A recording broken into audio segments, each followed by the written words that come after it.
आधी कारण सांगतात, कारण महाराज व्यवहारिक जीवनामध्ये जर एखादी व्यक्ती दुसऱ्या व्यक्तीला एखादी गोष्ट जर सांगत असेल तर सांगणारी व्यक्ती ही अधिकारी असावी लागते. काय असावी लागते? अधिकारी असावी लागते. जर सांगणारी व्यक्ती अधिकारी असेल तर समोरची ऐकणारी व्यक्ती काय करते? शांतपणे ऐकते. पण सांगणाऱ्या व्यक्तीला अधिकार नाही. काय नाही? सांगणाऱ्या व्यक्तीला अधिकारच नाही.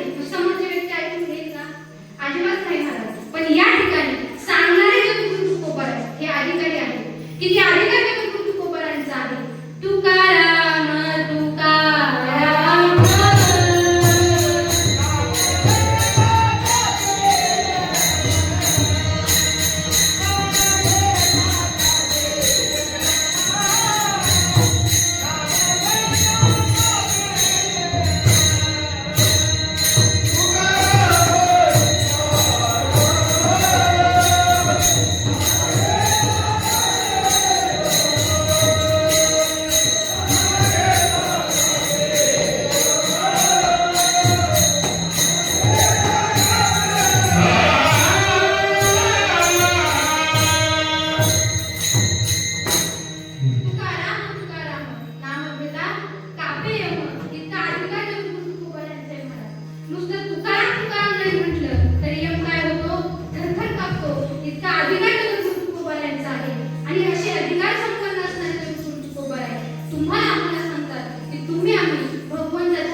गेलं.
कीर्तनाला, आणि ज्याला जायचं होतं तमाशाला तो गेला तमाशाला.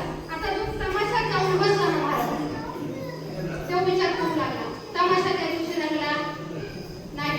तमाशा त्या दिवशी न रंगल्यामुळे त्याचं मन तमाशात राहिलं नाही. मी काय सांगितलं, मन ओढाळ. महाराज तमाशा रंगला नाही. त्याने विचार केला, अरे वारकरी मित्र म्हणत होता कीर्तनाला चल, गेलो असतो तर बरं झालं. महाराज आता उभे राहिले असते, रूपाचा आनंद झाला असेल, सुंदर असं कीर्तनाला सुरुवात झाली असेल, वारकरी त्या ठिकाणी कीर्तनामध्ये नाचत असतील. मी आलो तमाशाला, तर तमाशा काही रंगला नाही. बसलाय कुठं, बोलत जावं, बसलाय कुठं तमाशात, मन कुठे कीर्तन. आता जे कीर्तनात बसलं होतं ना महाराज, त्या दिवशी कीर्तन काय रंगलं. आता कीर्तन ही काय रंगायची गोष्ट आहे का महाराज? पण कीर्तनकार काय सांगते हे त्याच्या डोक्यात आलं नाही. त्या डोक्यात जाण्याच्या अगोदर ते कुठून जात होतं, डोक्याच्या वरून जात होतं. त्याने विचार केला, मित्र सांगत होता तमाशाला चल, गेलो असतो तर बरं झालं असतं. सुंदर असं तमाशा त्या ठिकाणी रंगला असते, आणि मी जर तमाशाला गेलो असतो तर बरं झालं असतं. बसला कुठे होता, बोलत जावा, बसला कुठे होता कीर्तनात, मन कुठे होतं तमाशात. तुमचं असं झालं की मन बसलंय कीर्तनात, घर मात्र उठते. मन कुठे आहे तुमचं, घरी म्हणताय काय, हा विठ्ठल विठ्ठल.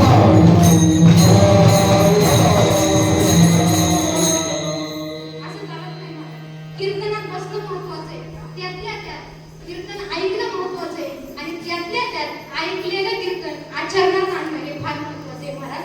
असं आपण कुठे आलो होतो, एक गृहस्थ काय होता, 2 दिवसाचा उपवास होता, आणि 2 दिवसाचा उपवास असणारा गृहस्थ तिसऱ्या दिवशी रस्त्याने निघाला. आता निघाला असताना मनामध्ये विचार चालू होता, अरे पोटात अन्नाचा एक कण देखील नाही. मनामध्ये विचार आहे, मी असं एखादं घर शोधेल आणि त्या घरामध्ये गेल्याच्या नंतर मला काय होईल, पोटभर खायला मिळेल. आता पोटभर खायला मिळेल या आशेने तो काय झाला होता, रस्त्याने चालला होता. बिचारा 2 दिवसाचा उपवास होता. आपल्याला 1 दिवस उपाशी राहिलं, आपल्याला एकादशीच्या दिवशी सांगितलं उपवाशी राहा, आपल्याला चक्कर यायला सुरुवात होते.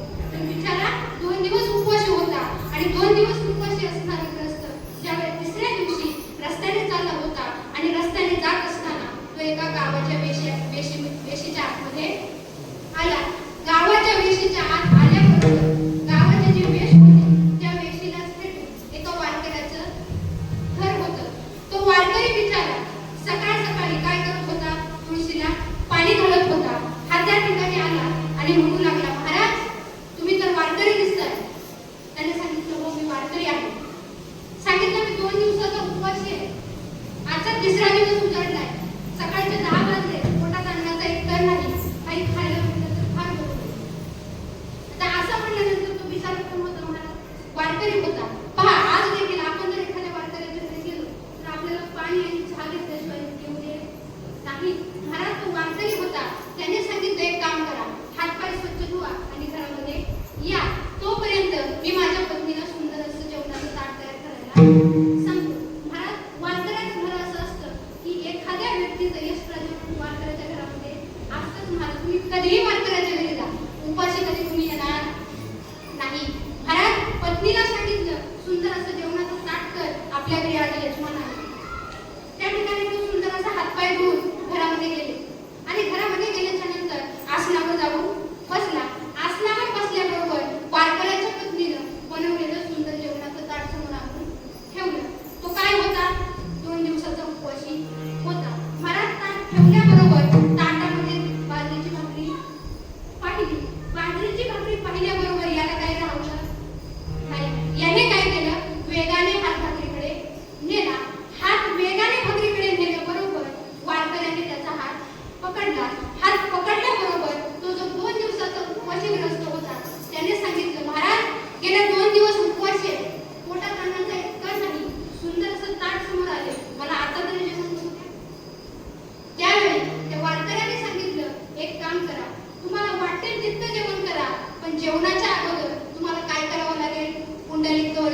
बिचारा रागारागाने काय झालंय, त्या ठिकाणी घरी चाललेला आहे.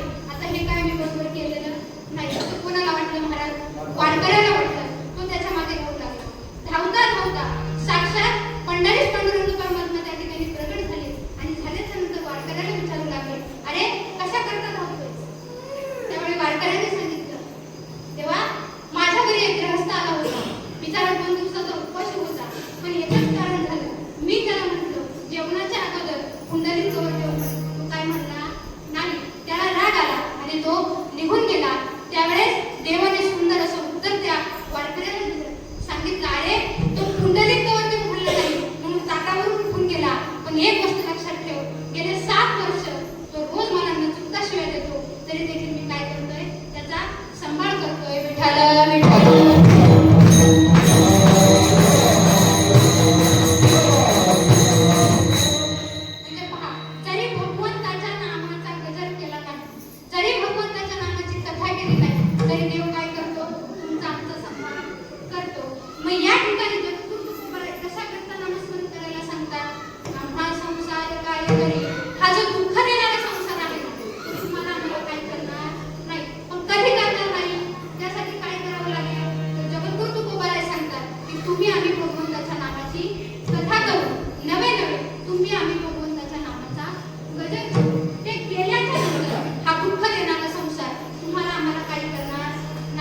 इतकी ताकद काय भगवंताचं नामस्मरण.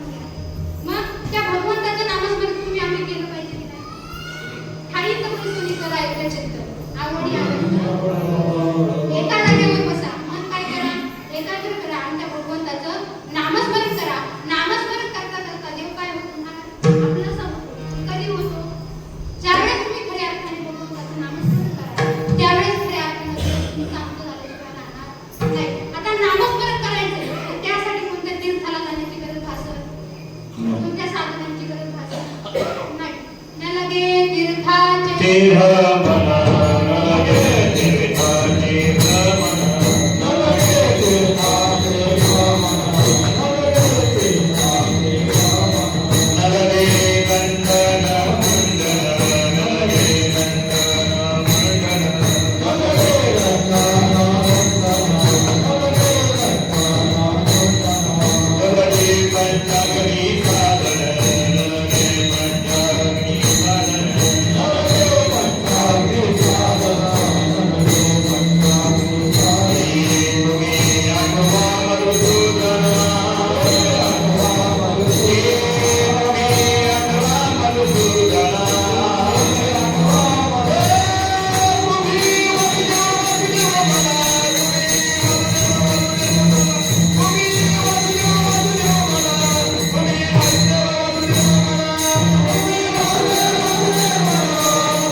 काय करा, भगवंताचं नामस्मरण करा.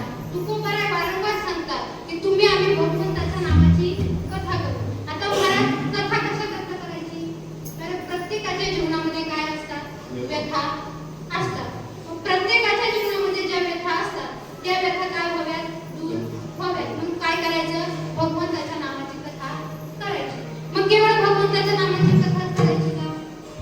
तर अजिबात. पुढे जाऊन बरोबर आहे सांगतात की भगवंताच्या नामाचा गजर करू. आता भगवंताच्या नामाचा गजर करत असताना कुठल्या साधनांची गरज आपल्याला भासत नाही. आपण हाताने टाळी वाजवू शकतो, भगवंताच्या नामाचा गजर करू शकतो. मग या मृत्यू लोकामध्ये जन्माला आल्याच्या नंतर आपण कधीतरी भगवंताचं नामस्मरण केलं पाहिजे. आता तुम्ही मला म्हणाल, महाराज तुम्ही सांगता भगवंताच्या नामाचा गजर करा, मी एकट्यानेच मंदिरात येऊन त्या ठिकाणी भजन करायचं का? महाराज ठरवलं तर एकटा देखील काही गोष्टी करू शकतो. मग या ठिकाणी आल्याच्या नंतर नुसतं रामकृष्ण हरी नामाचा जप जरी केला तर खूप काय होतं. मग त्यासाठी काय करावं लागतं? भगवंताचं वारंवार नामस्मरण करावं लागतं. जरी भगवंताचं नामस्मरण करता आलं नाही तरी एखाद्या महिन्यातून एखादी एकादशी असते. त्या एकादशीला मंदिराकडे काय असतं? कीर्तन असतं. त्या कीर्तनात तरी कमीत कमी येऊन बसलं पाहिजे, कीर्तन ऐकलं पाहिजे. महाराज कीर्तन जर ऐकलं आणि कीर्तन ऐकल्यानंतर ते कधी वाया जातं का वाया? कधी वाया जात नाही. भले कीर्तनकार काही सांगू पण एखादी तरी अशी गोष्ट आपण घेऊन जाऊ शकतो. कीर्तनात काय झालं पाहिजे? येऊन बसलं पाहिजे, कीर्तन ऐकलं पाहिजे. मग ऐकलेलं कीर्तन कधीच वाया जात नाही. ऐका, एका गावामध्ये एक शेठजी राहत होते. कोण राहत होते? शेठजी राहत होते. महाराज ते शेठजी असे होते की धनाने खूप श्रीमंत होते, पण ते मंदिराकडे कधी कीर्तनाला गेले नाही. गेले 50 वर्ष गावामध्ये सप्ताह व्हायचा किंवा झाला तरी ते एकही दिवस कीर्तनाला गेले नाही. त्या ठिकाणी अखंड हरिनाम सप्ताहाचं 50वं वर्ष आलं आणि आल्याच्या नंतर वारकरी ते गावकरी त्यांच्या घरी गेले. आता गावकरी घरी गेल्याच्या नंतर शेठजीला हात जोडून म्हणू लागले, शेठजी तुम्ही कधीच कीर्तनाला मंदिराकडे आला नाही, पण या वर्षी आपल्या सप्ताहाचं काय आहे? 50वं वर्ष आहे. आता तरी एखाद्या दिवशी कीर्तनाला या. आता कीर्तनाला या म्हणल्यानंतर हा हे काय म्हणते मला काय समजणार नाही. गावकरी निघून गेले. पत्नीने हट्ट केला, हो इथून मागे जे सप्ताह झाले ते सोडून द्या, पण या वर्षी सप्ताहाचं 50वं वर्ष आहे. आता तरी कीर्तनाला जा, कमीत कमी कीर्तनाला जाऊन तरी बसा. कीर्तनाला गेल्याच्या नंतर काहीतरी घरी घेऊन या. आता पत्नीने हट्ट केला म्हणल्यानंतर शेठजी काय झाले? कीर्तनाला गेले. गेल्याच्या नंतर गावकऱ्यांनी त्यांना पाहिलं. गावकऱ्यांना आनंद झाला. गावकऱ्यांनी त्यांना पाहिल्याबरोबर म्हटले, या या या. काय म्हणले? या या. आता या या म्हणल्यानंतर ते जवळ आले. कोण जवळ आले? ऐका घ्या, शेठजी जवळ आले. आल्याच्या नंतर शेठजी आले आणि कुठे येऊन बसले? अगदी महाराजांच्या पायाच्या जवळ येऊन बसले. कारण गावकऱ्यांनी सांगितलं या आणि बसा. आता बसा म्हणल्याच्या नंतर हा कुठे गेला? कीर्तनकारांच्या जवळ गेला आणि जाऊन बसला. परत बसला तर बसला. कीर्तन चालू झालं. कीर्तन संपलं देखील. नवे नवे गावकऱ्यांनी जेवणही केलं आणि घरीही निघून गेले. हे काय झोपून उठले? हे काय झोपून उठले नाही. विनेकरांनी पाहिलं, अरे कीर्तन झालं, गावकरी जेवले, निघूनही गेले, पण हे मात्र अजून इथंच झोपले. विनेकरी जवळ आले, सांगितलं, बाबा शेठजी उठा.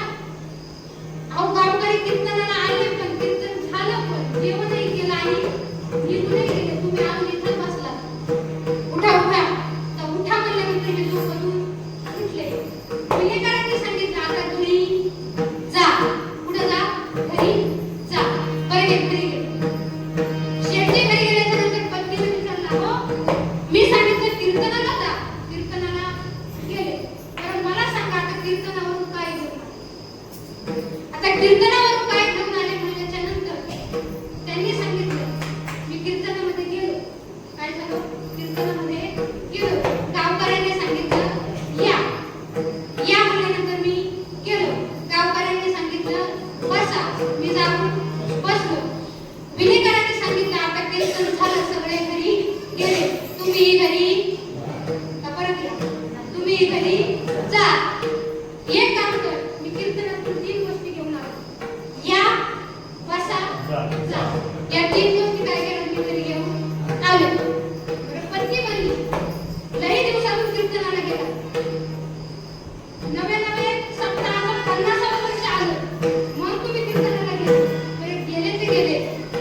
तुम्ही घेऊन आलेत ना? बरं. आता एक काम करा. या, बसा, जा या 3 शब्दांचा काय करा? जप करत बसा.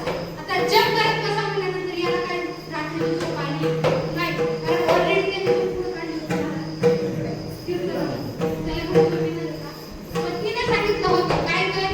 या, जा, या, बसा, जा या 3 गोष्टींचा काय कर? जप कर. आता जप कर म्हणल्यानंतर ते काय झाले? जप करत बसले. रात्रीचे 12:30 वाजले होते. आता वाजल्याच्या नंतर चोरी त्या ठिकाणी चोर चोरी करण्याकरता आले.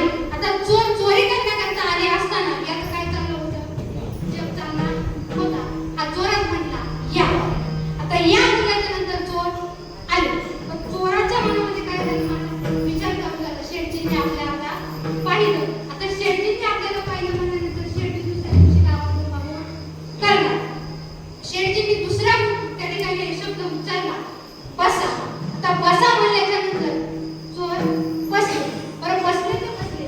चोराच्या मनामध्ये काय चाललं होतं? शेठजींना कळालं. आता शेठजी दुसऱ्या दिवशी गावामध्ये बोंबाबोंब करणार. पण शेठजींना माहित होतं का चोर आले? नाही मला. कारण डोळे मिटून त्या ठिकाणी काय चाललं होतं? जप चालला होता. चोर आले, बसले आणि चोर निघणार. तेवढं ते काय म्हणले? जा. आता जा म्हणल्याच्या नंतर चोर काय झाले? उलटे माघारी फिरले. का फिरले? त्यांच्या मनामध्ये विचार चालला होता, यांनी जर दुसऱ्या दिवशी गावामध्ये बोंबाबोंब केली तर आपल्या पोट्या पाण्याची इथून पुढे सोय होणार नाही. चोर शेठजींच्या जवळ आले आणि शेठजींचे पाय पकडले आणि म्हणू लागले, शेठजी माफ करा. तर माफ करा म्हणल्याबरोबर शेठजींचे डोळे बंदच ठेवले. डोळे उघडले आणि डोळे उघडल्याबरोबर चोर म्हणू लागले, शेठजी माफ करा, परत काय तुमच्या घरी चोरी करायला येणार? शेठजी म्हणले, म्हणजे तुम्ही चोरी करायला आले होते? आता असं म्हणल्याच्या नंतर चोराने सांगितलं, आता एक काम करा. काल एका घरी चोरी केली होती. ते काठोडं आमच्या शेजारी किंवा आमच्या हातामध्ये आहे. हे काठोडं तुम्हाला घ्या. तुमचं तोंड बंद. गावात कळता कामा नाही. आता एवढं मोठं सोन्याचं काठोडं दिलं म्हणल्याच्या नंतर शेठजी कशाला नाही का? चोराने ते काठोडं शेठजीच्या हातामध्ये दिलं आणि शेठजींना सांगितलं, आता हे सोनं तुम्हाला घ्या, पण गावात काही सांगू नका. आम्ही जातो. परत काय तुमच्या घरी चुकूनही चोरी करायला येणार नाही. आता असं म्हणल्याच्या नंतर चोर निघून गेले. त्यांनी ते सोन्याचं काठोडं घेतलं आणि पत्नीकडे गेले. पत्नीकडे गेल्याच्या नंतर पत्नीला सांगू लागले, तू म्हणली होतीस ना कीर्तनावरून काय? परत जाऊ. कीर्तनावरून काय आणलं? हे बघ मी सोन्याचं काठोडं आणलं. ती म्हटली, तुम्ही येताना तुमच्या हातात तर सोन्याचं काठोडं नव्हतं. तुम्ही मला बोलले मी येताना काय घेऊन आले? या, बसा, जा. म्हणजे सोन्याचं काठोडं आलं होतं. त्यावेळी शेठजींनी सांगितलं, चोर आले होते, माझा जप चालला होता. या, बसा, जा. चोर आले, मी या म्हटलो, ते घरामध्ये आले. मी बसा म्हटलो, ते माझ्या बाजूला येऊन बसले. पण माझे डोळे काय होते? बंद होते. मला काही चोर आलेले कळले नाही. मी जा म्हटलो, ते जायण्याऐवजी परत मागे आले आणि त्यांनी सांगितलं, हे काठोडं घे, आपण गावात काही चोर देऊ नका. हे सोनं तुझ्याकडे ठेव. सांगण्याचं तात्पर्य इतकंच आहे. तो काय झालं? मला कीर्तनातून 3 शब्द घेऊन आला. या, बसा, जा. मग या, बसा, जा हे 3 शब्द तो घेऊन आला. मग कीर्तनामध्ये आल्याच्या नंतर काहीतरी माणसाने घेऊन जायचं असं. त्याचा काय होतं? मला आपल्याला फरक मिळतं. जसं शेठजींना फळ मिळालं. विठ्ठल विठ्ठल.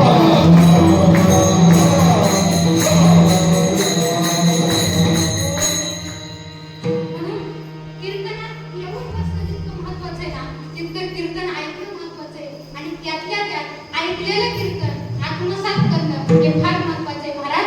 म्हणून जगद्गुरु तुकोबाराय सांगतात की तुम्ही आम्ही भगवंताच्या नामाची कथा करू, नव्हे नव्हे भगवंताच्या नामाचा कदर करू.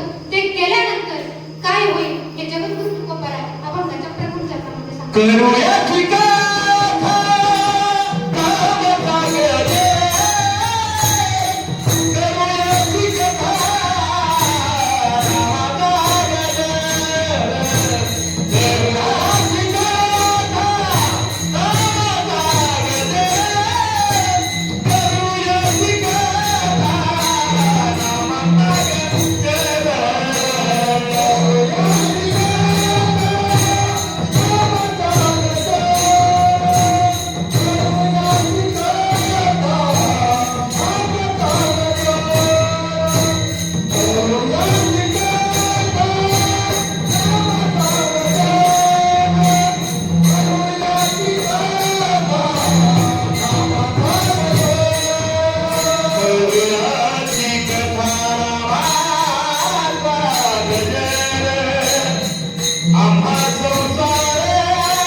भगवंताच्या नामाची कथा केली, भगवंताच्या नामाचा गजर जर केला तर हा दुःख देणारा संसार तुम्हाला आम्हाला काही करणार नाही. इतकी काय भारत भगवंताच्या नामाची ताकद आहे.